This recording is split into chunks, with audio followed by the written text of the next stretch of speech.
Hello, magandang hapon po sa ating lahat. Ngayon po, gagawa tayo ng isang lutong Ilocano. Ito'y dinengdeng.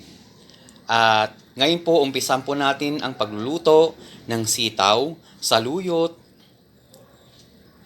kamote, at saka kalabasa at patani na merong sahog na chicken. Ngayon po, lulutuin po natin ang dinengdeng na may chicken. Okay po, gugulayin po natin ngayon ang mga nakuha nating gulay. Katulad ng patani, tinanggalan po natin ng balat. At ngayon po, ang kamote, tatanggalan po natin ng balat. At the same time, gugulayin po natin. At ganitong pamamaraan. Yan.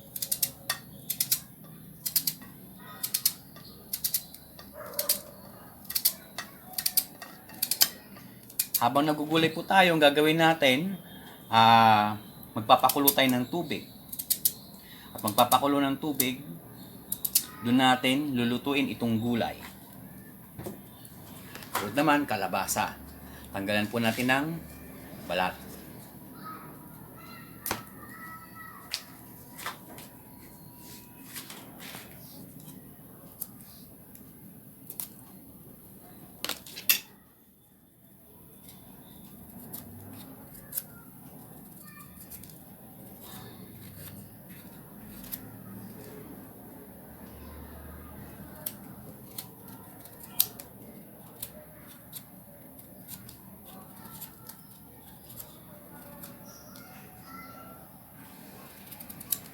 And then, tanggalan ng balat ang kalabasa. Sabi nga nila, pampalinaw ng mata. Ang kalabasa. Natin sa dalawa. Okay. Ito.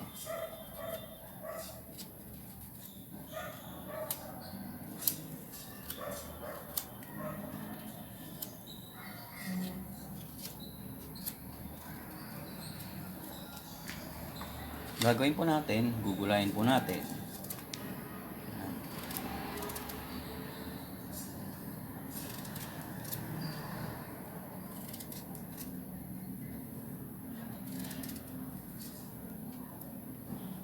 Gusto niyo po yan kung anong gusto yung klaseng hati. Ako, ganito ako maghati ng kalabasa. Yan.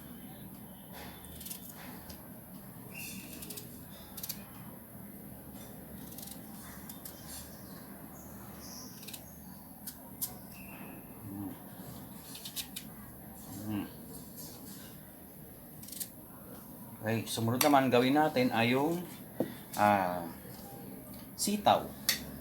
Yung pamaraan. Una muna yung sitaw, tanggalin natin. Tapos,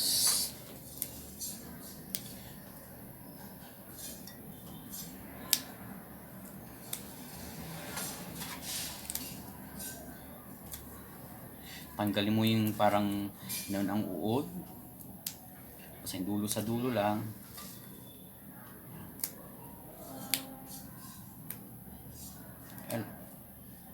Yan lang, napakasimple lang paano gawin dinengdeng. Ako, paggabi, ganito. Ngayon naman, kaya kumukulo na ang ating tubig, ilagay na po natin yung piritong manok. Yan. Antayin lang po natin hanggang manuot po yan. Kasunod po natin yung mga gulay. Yan, isusunod po natin ilagay yung patani at saka kamote. Sige po natin lahat yan. Yan. Yan ang pamamaraan po. Antayin po natin na madurog yung kamote.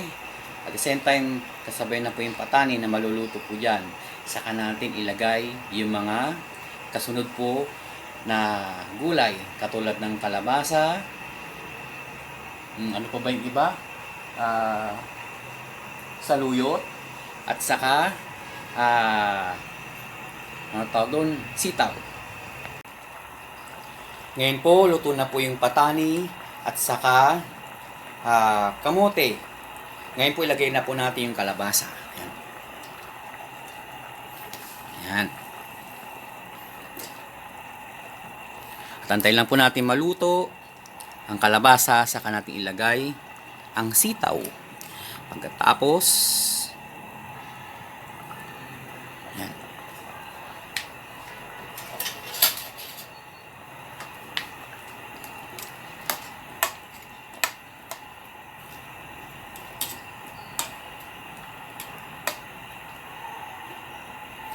Halong natin yan. Kita natin yung kamote at saka yung patani ay durog na durog. Yan. Ilang natin yan ng mga ilang minuto para maluto.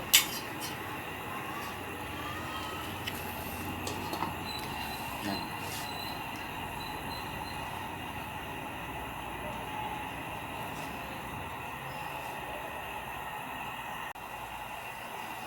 Ngayon naman, sunod na po natin ang sitaw. Ito po ang sitaw. Yan.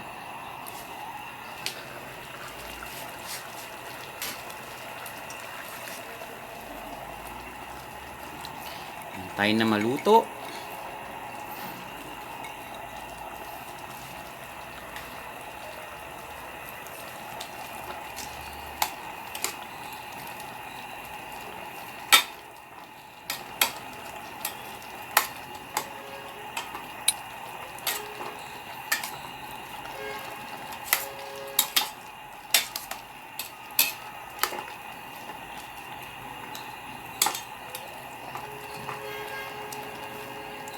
Actually, yung chicken, binili ko lang dun sa palengke. Fried na siya. Yan. Nasa inyo po yun kung gusto niyo ng chicken, gusto niyo ng bangus, or tilapia, or hito. Nasa inyo po yan. Kasi hindi ako basta-basta naglalagay din ng ng vetsin.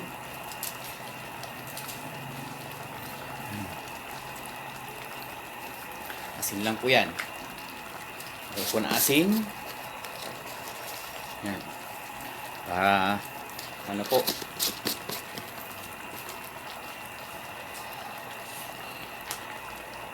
Antayin lang po natin maluto yung sitaw. Yan, takpan po natin ulit ng mga ilang mga minuto. At saka natin habang naantay po natin maluto ang sitaw, hugasan po natin ang saluyot. Siyempre, yung saluyot kailangan ito. Parang malunggay din siya, madali siyang maluto. Hindi siya katulad ng ibang gulay na matagal na pakuluan. Pero, yun, pakukulang mo lang ng konti. Yan, ang bango ng luto. Ito siya. Yan.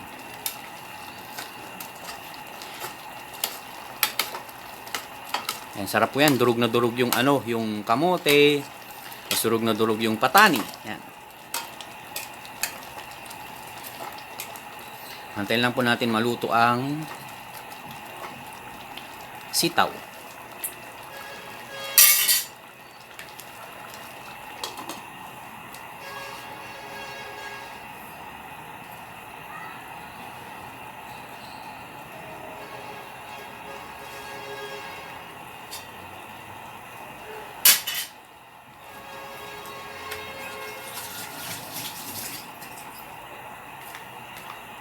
Pero lang, ang pinakasimpleng gawin sa sitaw, kalabasa, dahon ng saluyot, syempre patani, at saka kamote.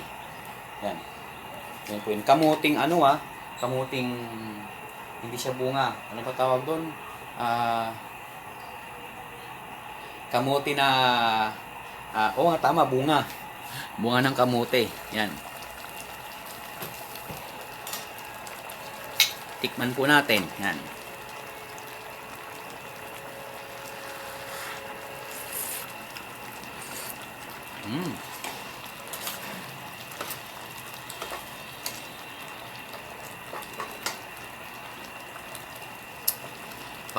Pag luto na ang chicken, syempre, pwede na po ilagay ang saluyot. Ay, ang chicken, ang sitaw. Tikman natin. Wow.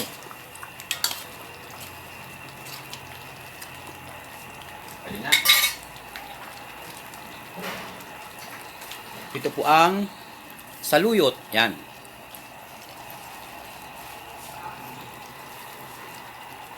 Lagyan na po natin. Tapos antayin po natin na maluto.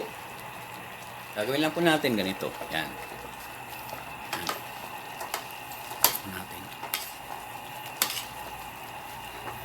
Yan po natin maluto ang saluyot. Pailalim lang natin para maluto siya agad. Yan lang yan.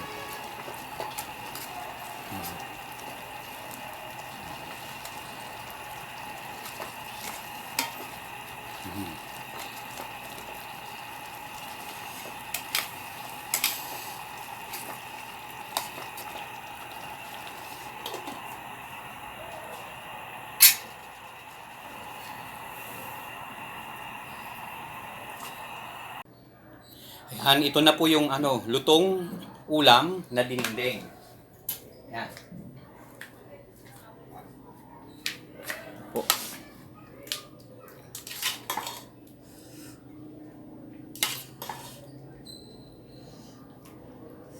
Yan. Chicken. Pwede natin durugin yung chicken. Kung dalawa kayo, tatlo kayo, yan. Yan ang gagawin po natin. Yan. Ito yung chicken. Yan. Saluyot. Yan. Masarap po na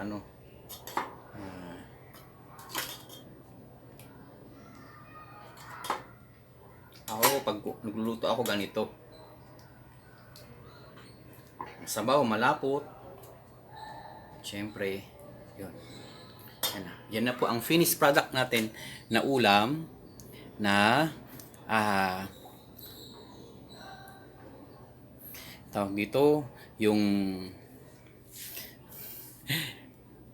ginulayan na merong manok. Yan. Maraming salamat. Yan, kain na po tayo. Yan, kain po tayo. Yan. Masarap po yung gulay na niluto ko. Ito paggabi ang ginagawa ko.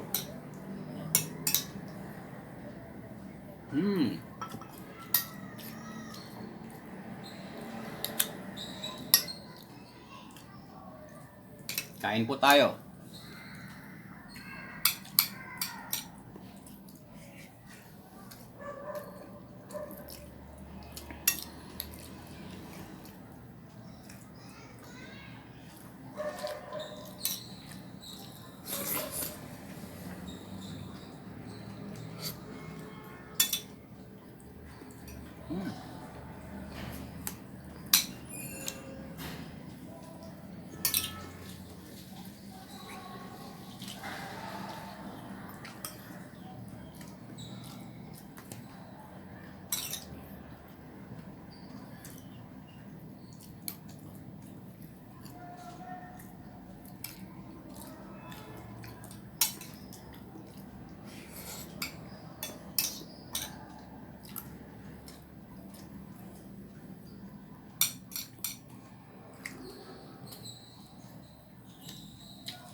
Ating manok.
Ang nagasto lang ko dito, 50 pesos. Yan.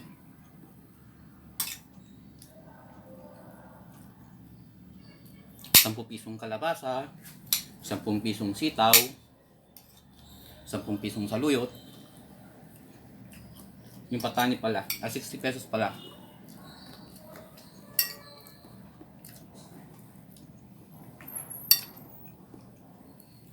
Except syempre yung manok, 30 pesos lang doon sa palengke. Pag napirito, dito sa lugar ng Tundo. Yan.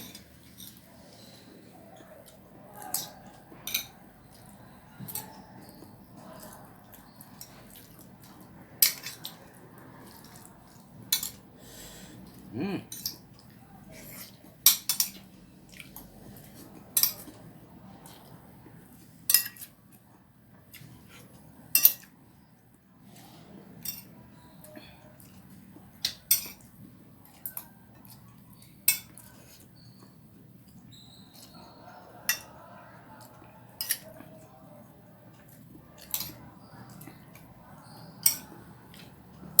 Mm.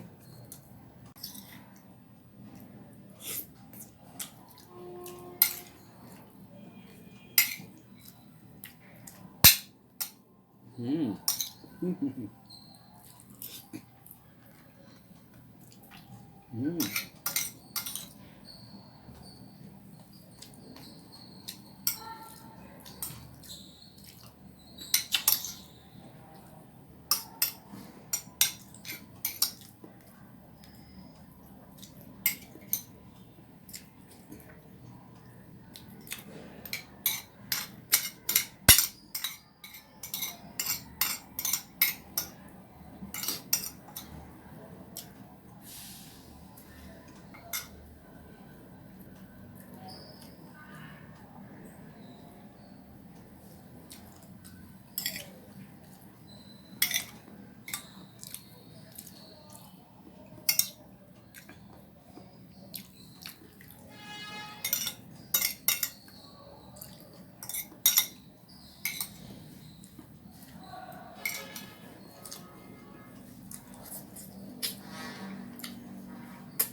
Mm.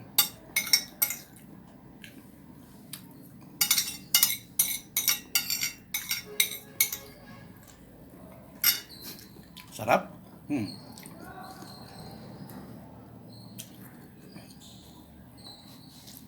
Bye-bye. Salamat po.